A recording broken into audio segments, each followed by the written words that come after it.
કોઈના ગમવા કે ના ગમવાથી કોઈ ફરક નથી પડતો જ્યારે વ્યક્તિનું દિલ બીજા કોઈ માટે ધબકતું હોય.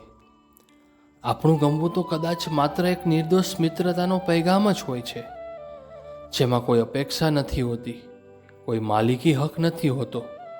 બસ એક એવી લાગણી હોય છે કે જે સામેના વ્યક્તિના અસ્તિત્વને વહાલ કર્યા કરે છે.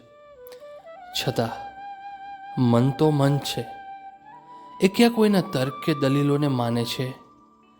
ક્યારેક અજાણતા જ કોઈ વ્યક્તિ દિલને એટલી હદે ગમી જાય કે એની પસંદગી આપણી ના હોવા છતાં એનું ગમવું એક મીઠી મથામણ બની જાય છે.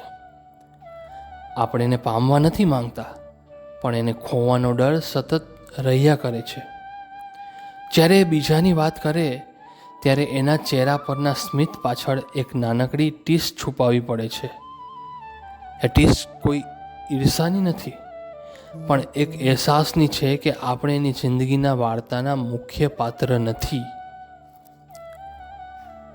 ક્યારેક રાત્રે એકાંતમાં મન પૂછે છે કે કેમ એ જ વ્યક્તિ જેની પાસે આપણા માટે મિત્રતા સિવાય બીજું કંઈ નથી, પણ પછી હૃદય જ જવાબ આપે છે કે ગમવું એ તો પુષ્પ જેવું છે.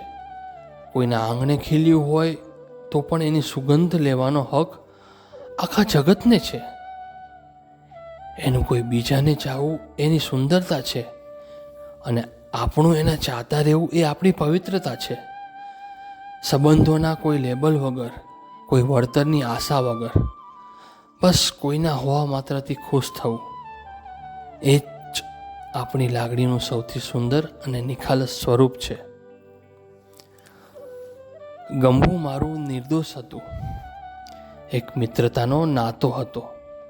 એને ગમતું બીજું કોઈ એ જ કિસ્મતનો વાતો હતો.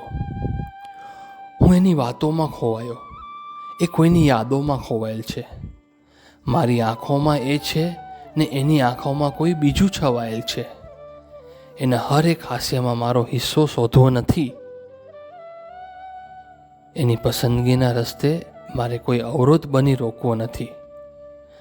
છતાં આ દિલને ક્યાં સમજાવી શકાય છે? અજાણતા જ કોઈ પોતાનું બની મનમાં વસી જાય છે. નથી માંગવું મારે એનું દિલ, બસ એક મુસ્કાન કાફી છે. ભલે બીજાનું હોય, મારી મિત્રતાની પવિત્રતા હજી બાકી છે. તમે સાંભળી રહ્યા હતા કહાની સુનો સ્ટોરી ઓફ લાઈફ વિથ પ્રતીક પાઠક.